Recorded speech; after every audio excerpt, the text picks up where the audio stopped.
Mhm.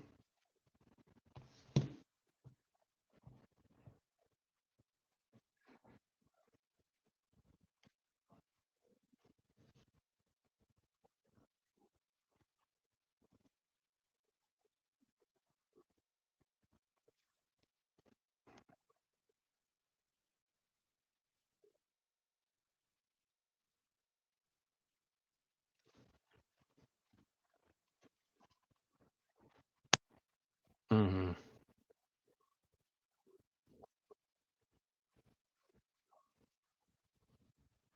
Yeah.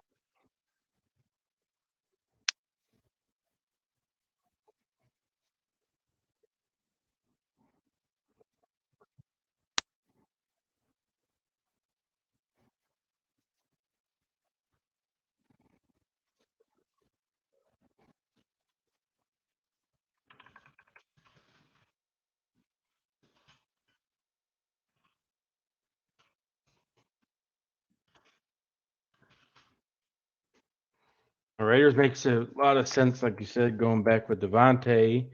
Uh, I think the thing that hurts him, well, it's a twofold.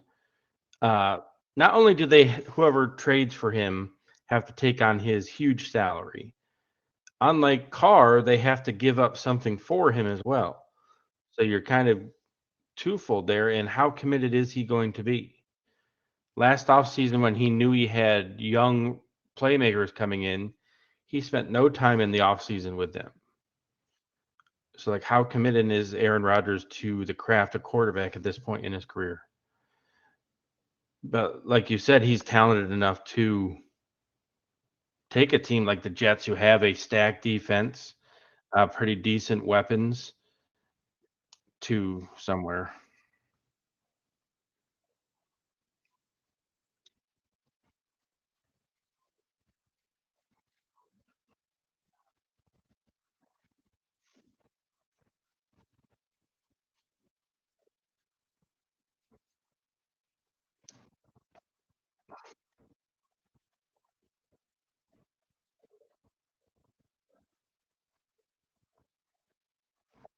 Hmm.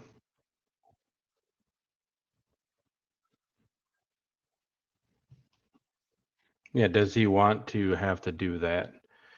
Probably not. And Aaron, and he, he's so full of himself. Like, or though he could do what Favre didn't do and be like, "Hey, you couldn't do this with them. I'm going to take them to playoffs and further than you ever did."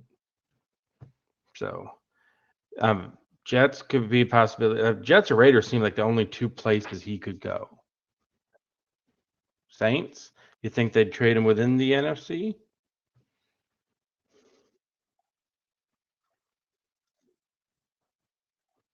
Yeah.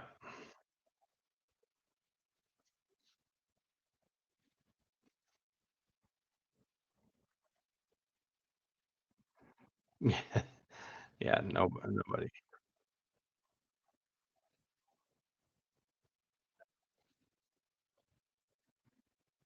Mhm.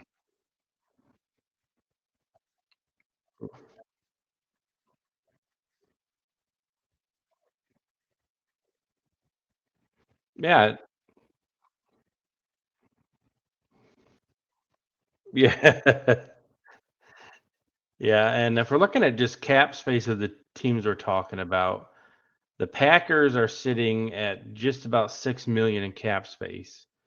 The Jets are, I mean, like a million, 1.1 million. That's easy to get under.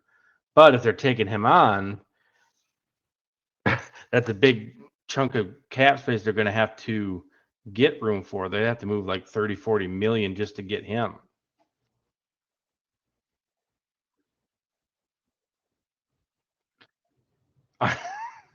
I, yeah, I have not the slightest idea.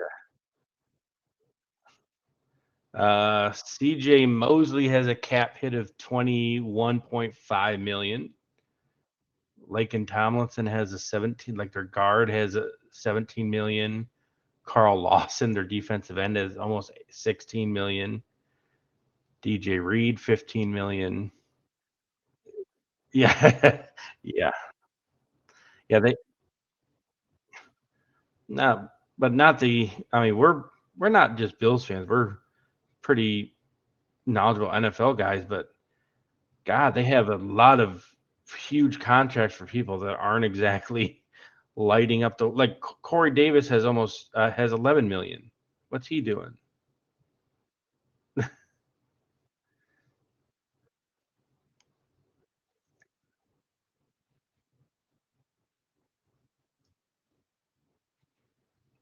Yeah, and transitioning to that is a Carr. Obviously, he's not going to go to the Raiders. He just left there. If yeah, no, you're no, they handled it very poorly. I mean, they could have played him through the end of the year, not like kind of benched and embarrassed him, and maybe he would have kind of been more flexible with the deadline for this bonus, being like, okay, I'll let you extend it, try to find a trade partner. But they messed. I think they messed up that, and then he has what incentive does he have to help the team out? None. No, yeah, smart move by him. Captain say no. But he already visited the Saints when he was with the Raiders. Seemed like that was a good visit. Again, the Jets seem like a good destination for him, where they wouldn't have to give up any draft capital and save probably. I think he's looking for 35 million ish. So I mean, that would save about 15 million as it composed to Rodgers as well. Yeah, right. Like it's nothing. But I mean, between those two, what do you see as a better fit for him, the Jets or the Saints?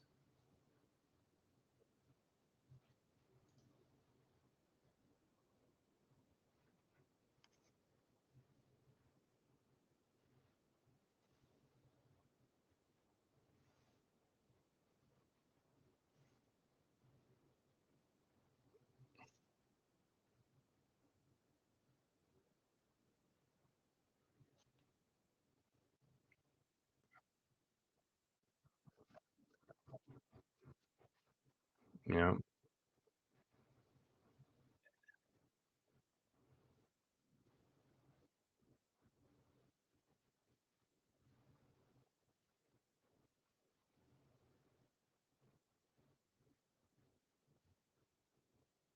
Mm-hmm.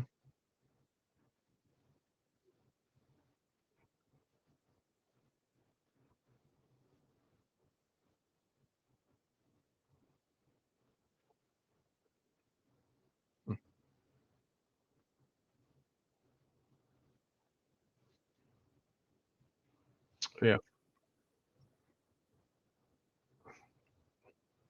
Yeah. Yeah.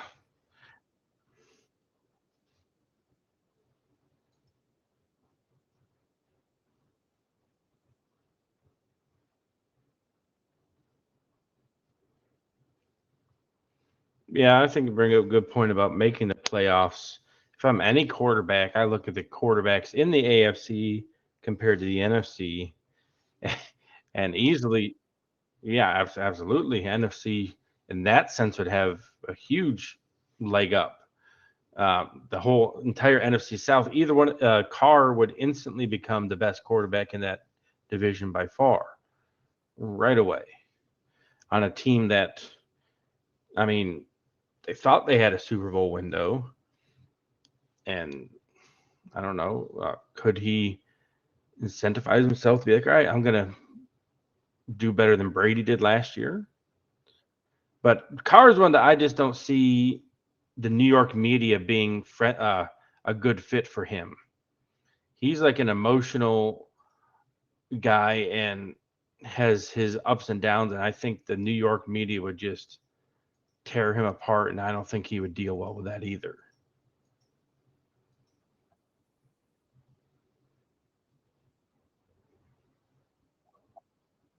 Yeah, right. Yeah,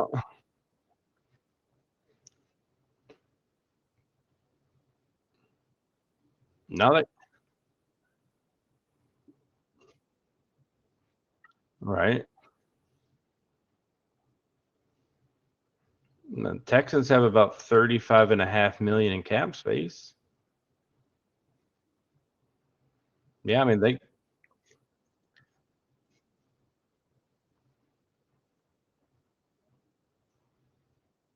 Mhm,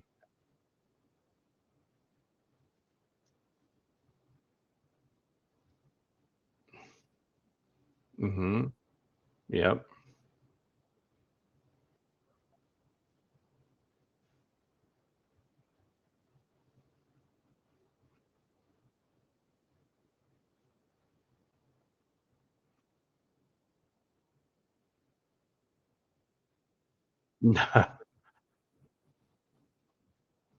No,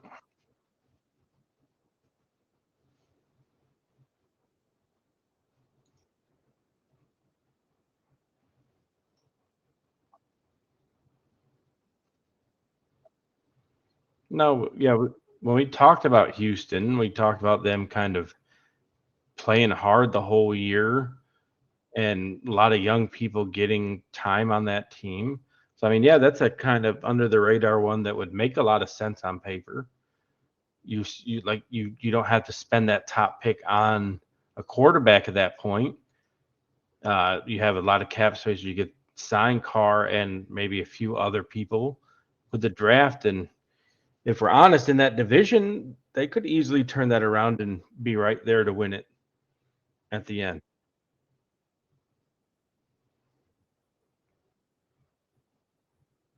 Mhm. Yeah. Hmm.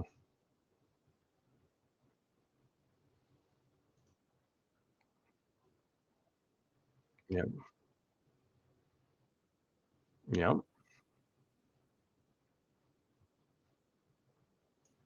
Yeah, and that's the big thing is they don't have to like finagle the capital. They can just instantly go ahead and do that.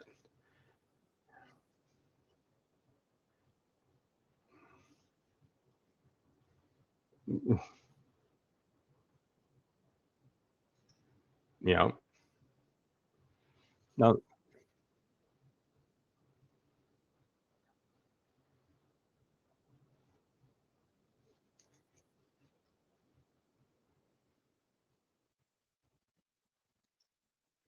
yeah, yeah,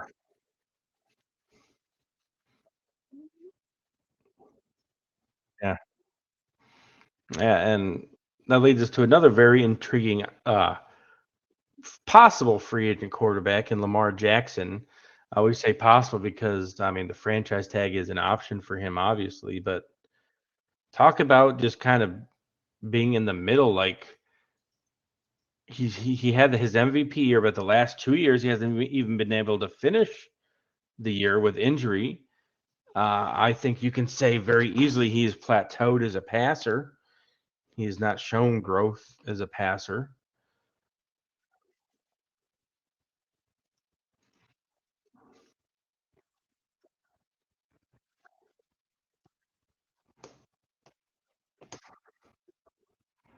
Hmm.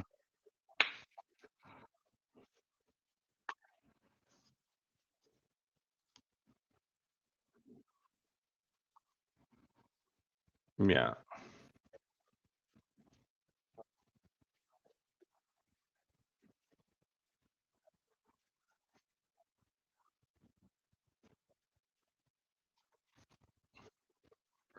No, I mean, you say that's true, but he's also 5 years in, and so are you gonna? How do you pay? That's probably the Ravens' quandary here. Is like, well, yeah, we haven't given him the best weapons, but if we do, can we pay him what top quarterbacks get and what he wants? Because he's one that wants that fully guaranteed Watson type deal. I mean,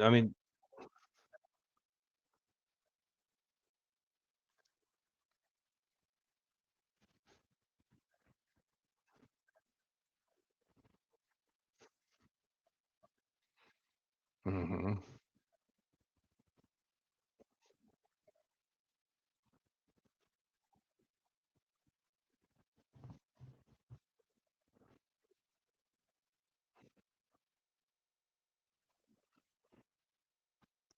Yeah.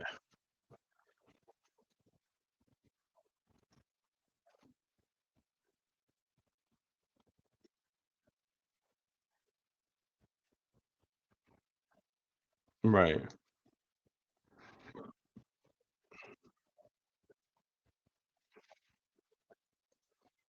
Mhm.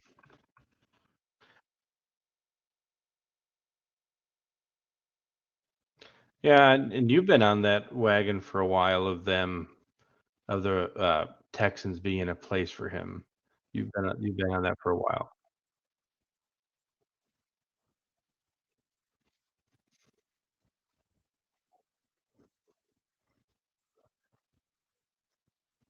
Right, yeah.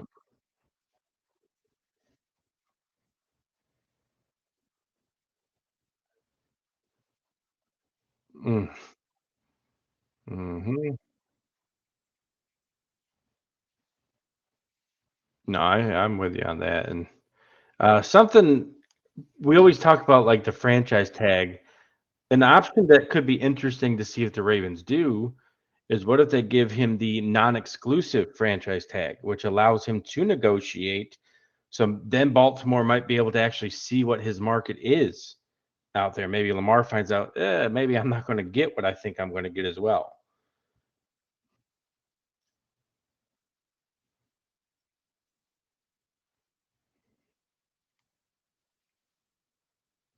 Yeah, they have the right to right to match it.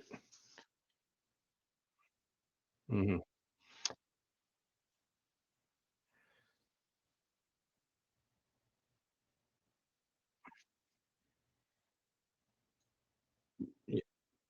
Yeah, and that's just it seems like nobody ever uses it. That's always the exclusive one they always use.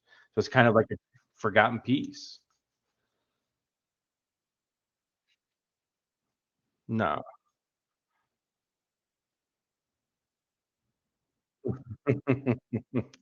Right? Yeah.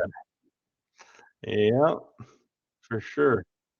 Uh, so but I mean, aside from the Texans, uh, teams that might be looking for him outside of them, uh, you bring up those NFC, you have the NFC South teams that the Bears want. Atlanta has 55 million in cap space. Do they wanna have somebody in front of Ritter, or they feel comfortable with him, right? Back there, and so there's a lot of different options that could but I'm with you, I think Houston might be the best fit for him. No.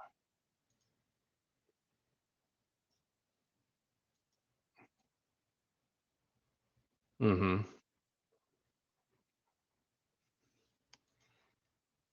Well, and he saw Josh get paid 2 years ago after he like, so Lamar's probably like, "I had an MVP year and I didn't get anything," So, I mean and the problem for him is also he doesn't have an agent. So, all that talk where the like, the yeah, the agent and the team kinda talk, and team's like, "Oh, well, you're not this, this, and this." Instead of the agent kind of buffering that, Lamar's having to hear the team say, "Yeah, we're not gonna give you this because of this, this, and this."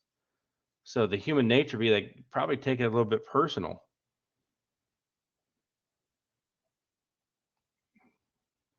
Yeah, I mean, if they're smart and tactful, they might, but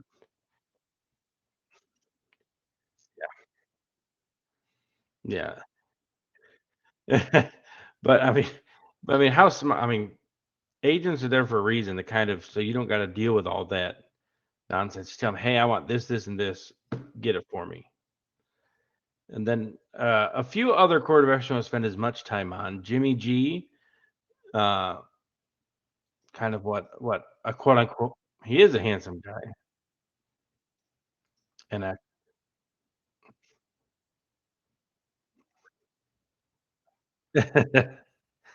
yeah, yeah, and I know there's lots of fans who would love to have him on their team just for non-football reasons. Hmm, makes a lot of sense.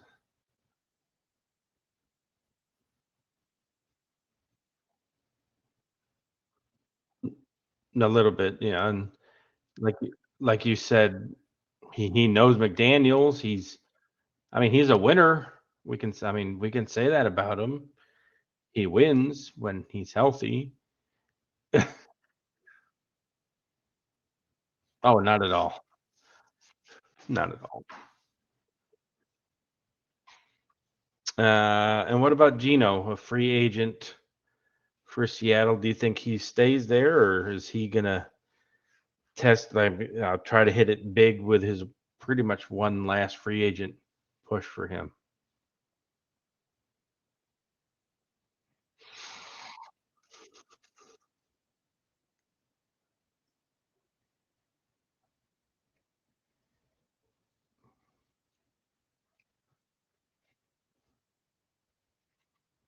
Hmm.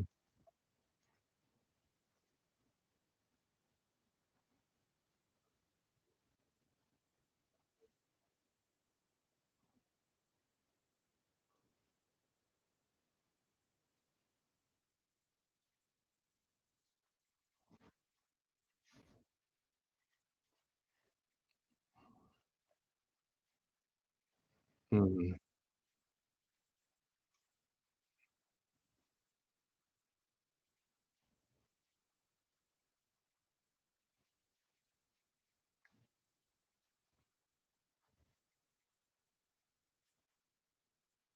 Yeah, yeah.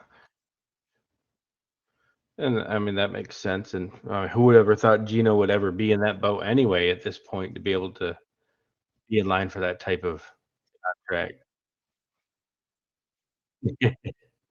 Yeah, right. Yeah, I like your hook, buddy. But Seattle has nearly 25 million in cap space, and ninth most in the league. So I mean, for as good as they are, they got some draft capital they can use and cap space. They could be pushing San Francisco next year for top of that division.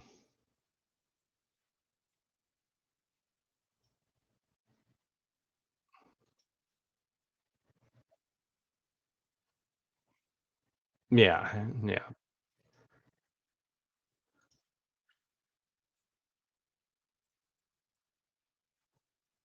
Oh yeah, they would be ridiculous.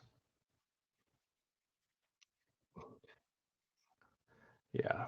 I mean, it's the NFCs, that'd be all right, but imagine that like he thought he would go there when he was in his rookie year, and then like he ends his career there. That'd be pretty interesting, right? Yeah,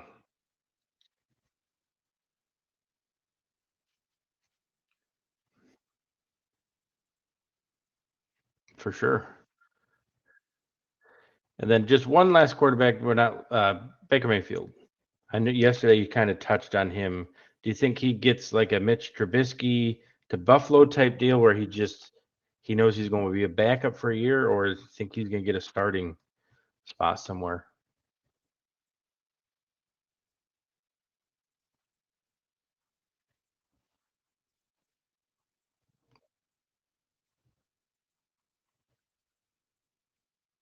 Hmm.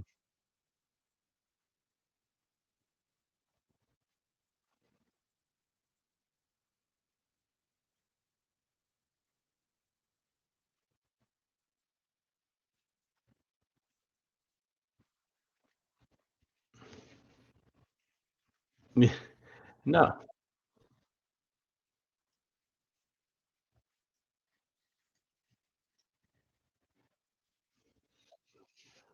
yeah, I wouldn't mind him as a backup to Josh, but that's neither here or there. And that transitions well.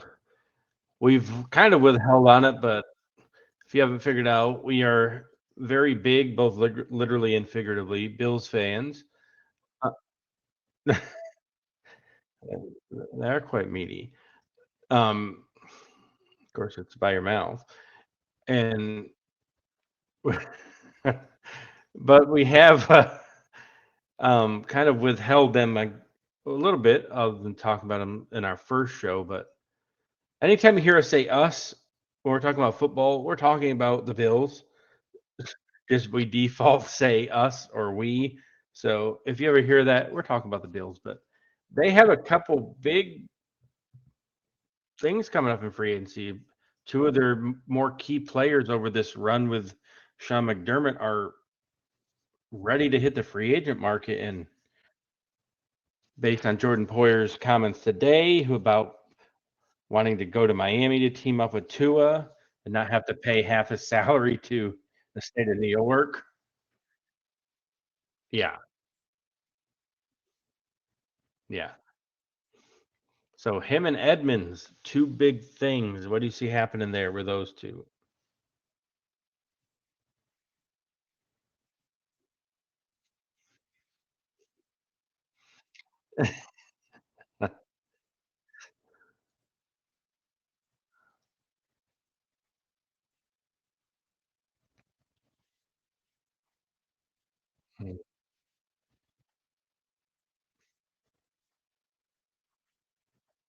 Mhm.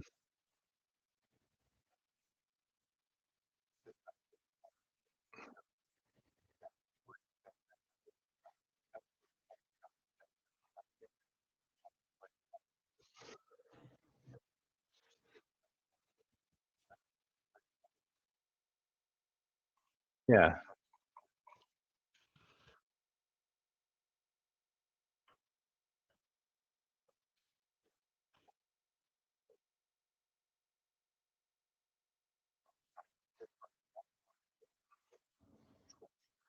Mhm.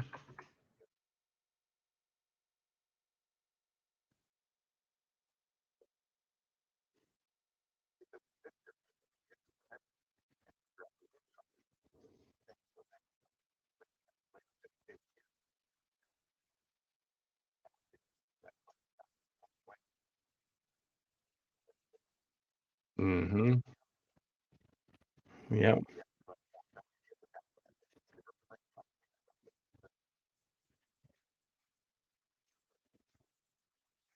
Mm. I and you saw it last year when either of our linebackers, if either of them were out, the other wasn't as good, and the defense suffered. And I mean, for as much as Brandon Bean has kind of whiffed on top picks, we want to let one of his. I know he gets a lot of hate from fans. I don't understand why, but let one of your top players leave when he's so young. Yeah, he is.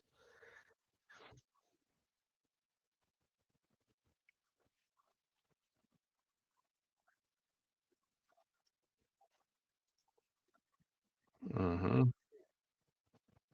So I think we're both of the same opinion. If we obviously Edmonds over Poyer easily.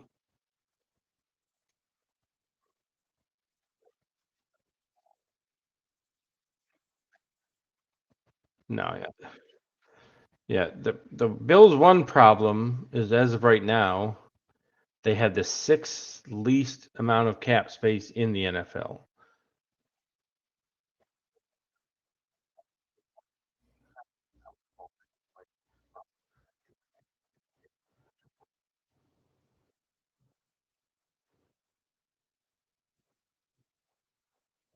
Hmm.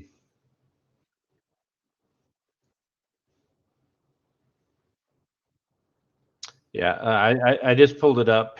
He has a cap hit of what will be just shy of 40 million, which is 17.5% of the total cap will be Josh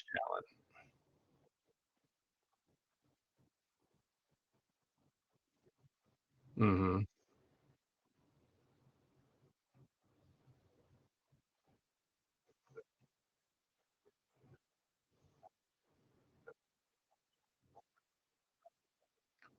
Mhm.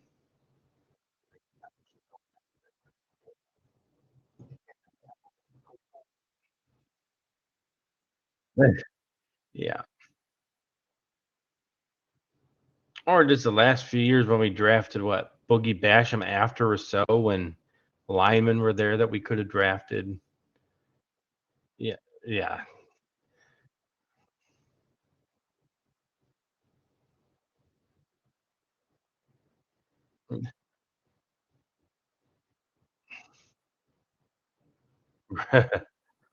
Yeah.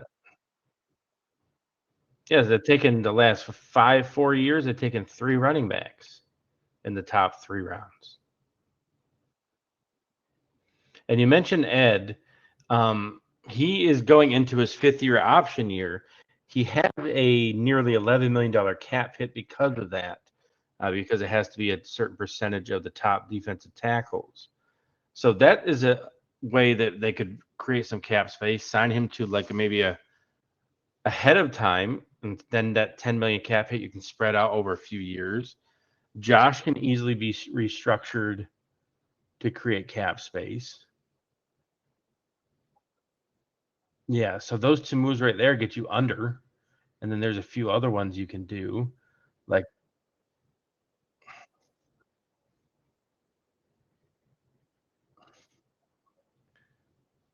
yeah,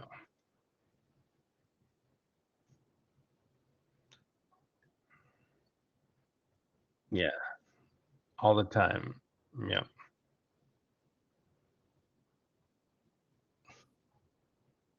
I always think of the Saints when I think of a team that just continually, like the last decade, just keeps kicking the can down the road. And everyone keeps saying the bill's going to come due, but they keep figuring out a way to make it not due. But get under the cap for them and sign Edmonds, I think, is key.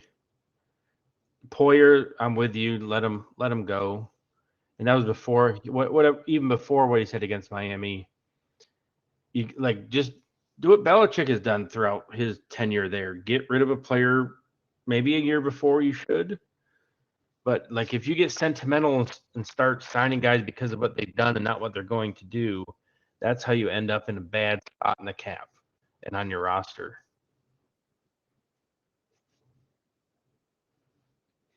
Hmm.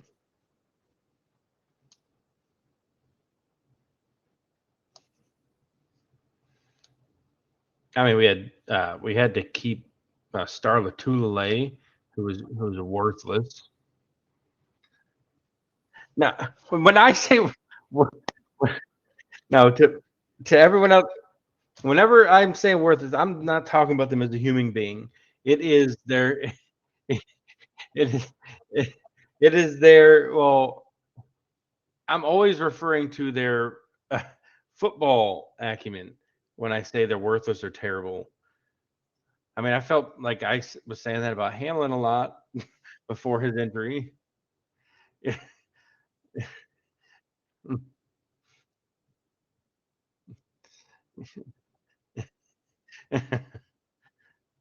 You know, spelling waste of space. uh,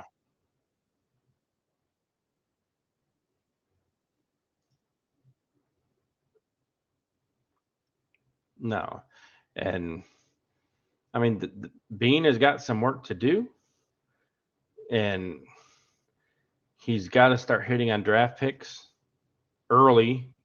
Draft picks. I mean, those are the ones you draft to be impact players. And at the same time, the coaching staff has to trust and allow those young players to go in and actually play.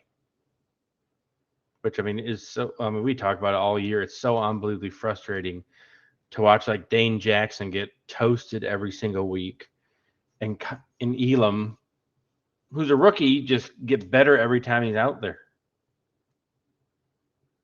But I mean, thankfully they finally did that last year, right? How long have we been waiting for a cornerback to go opposite Trey? So maybe this is the year where they're finally like, okay, we're gonna finally draft offensive line and receiver. Yeah, the first two. And like you said earlier, if you subscribe to the Athletic, uh, the Bills have great coverage there. But you brought up Joe Biscaglia's mock draft, and that was kind of an ideal situation for us, like you said in that message.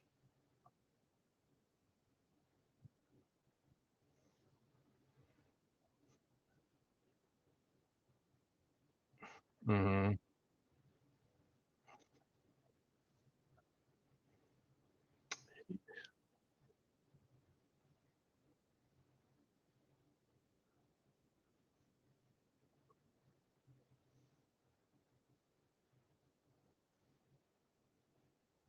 Mhm.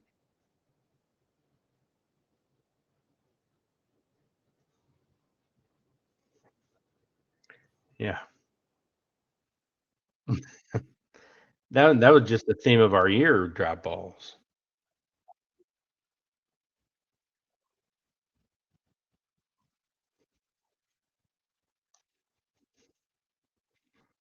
Yeah. And by easily, we had the most dropped well, if they woulda just caught the ball and got tackled right there, we yeah, we had the most out of that. But, like, not even accounting, oh, they might have broken a tackle or anything. Just literally, they drop down on the ground when they catch it. Almost 400 yards worth of lost yards.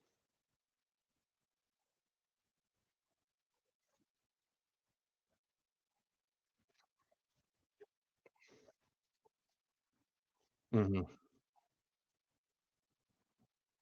Yeah, right at the end of the game. Yeah. So, yeah, that's our Bills talk. We'll be obviously talking about them a lot. Uh, NFL talk will very much continue throughout our show. We'll be doing some mock drafts. Once free agency starts, we'll start giving out some free agency grades, power rankings after the draft, and free agency. But yeah, yeah. Well, I teach PE, so just just participate, kids. Um, but that leads us. We are sticks and skins. Skins. We've pretty much just stuck with football at this point, but we do like the NBA. Well, kind of the NBA.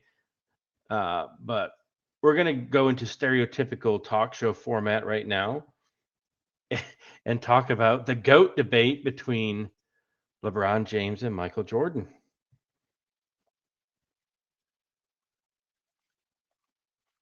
Yeah, that's true.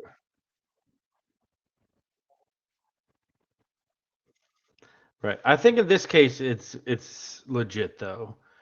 I don't think you can argue really any other than these 2 players are the 2 best ever. So where do you what side of the fence do you stand on in that debate?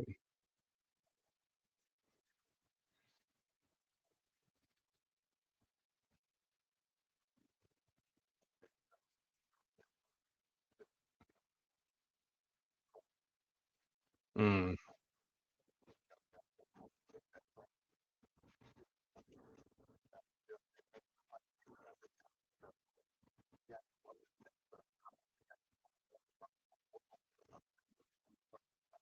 mhm.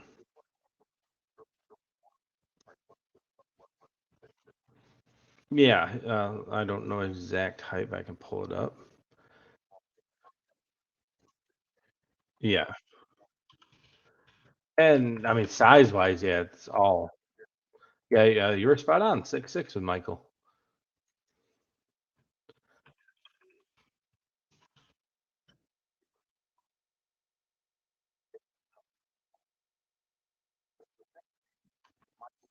Mm.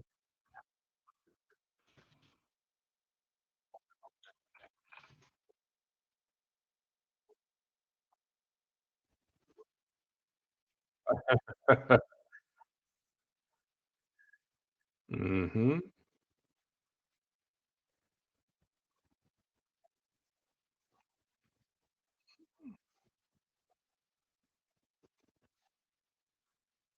Yep, and one thing what is the main argument everyone says for Jordan? The 6-0, right? The 6-0 in, the finals, and LeBron is 4-6. But why does LeBron get punished for making the finals that many times when Jordan lost before the finals? And like, what's the difference? Why does he not get any criticism for not making more finals? That's that's my main thing is like, all right, you want to argue that? Well, okay, at least LeBron made it 6 other times. What was Michael doing outside of those 6 years he won it?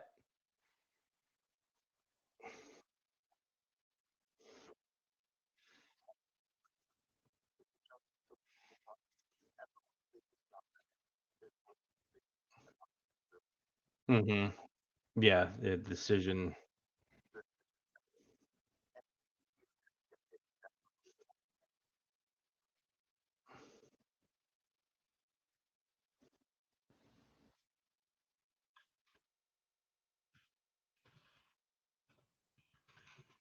Yeah,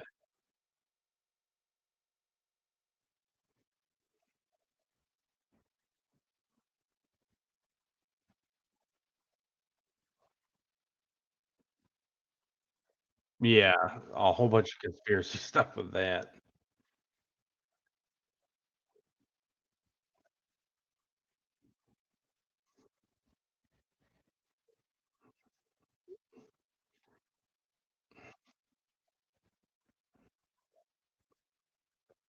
Hmm.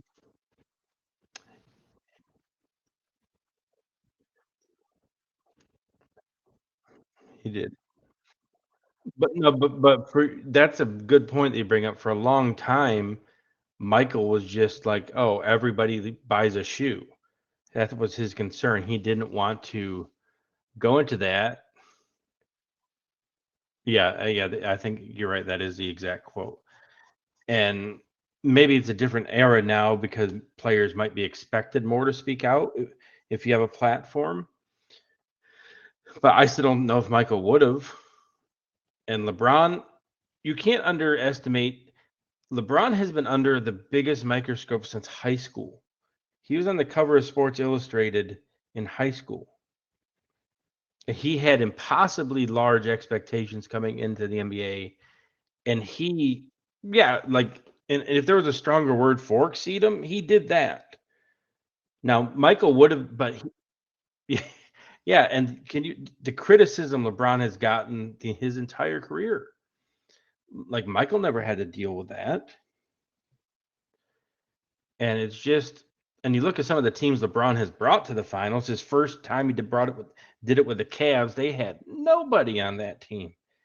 If you go back and watch that Eastern Conference Finals against Detroit, he was a one-man wrecking crew. That year that he was with the Cavaliers and lost to the Warriors, and he was up 2-1 with Love and Kyrie hurt.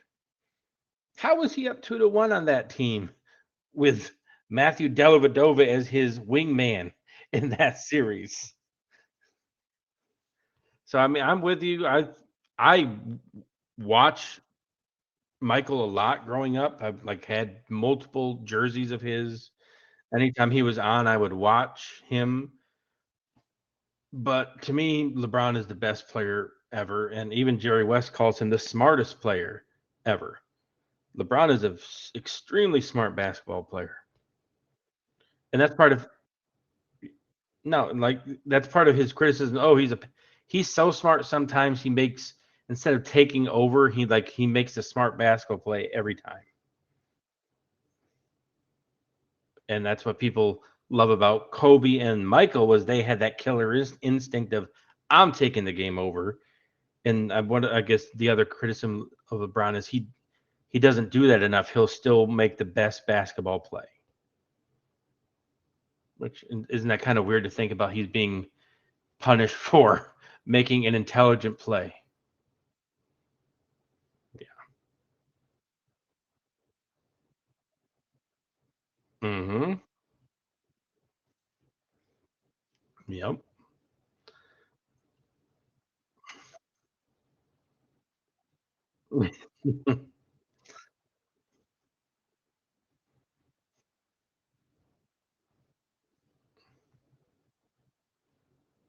Yeah, Kyrie. If you can just ignore everything off the basketball court with him. But well, that is our topics for the day. Uh, we're going to be looking forward to the free agency coming up here soon. We'll be looking forward to the draft with two things.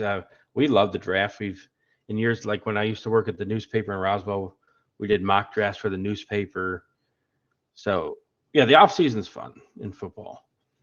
So we have a lot to be talking about.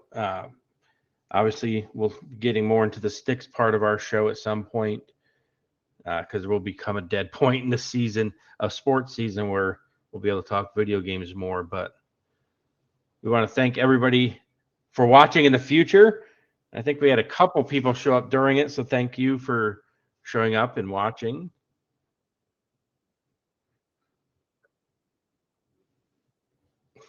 Well, she wouldn't be watching. She sees enough of you in real life, so it's not. Thank you, everybody, for coming and watching Sticks and Skins. It's 2 straight episodes that said it correctly every time. We got our video figured out. We got our audio figured out. So it's all uphill from here. Yeah, leg-wise and getting winded, but for I like that, buffering lactate. All right. Catch everyone later. Have a good night and weekend.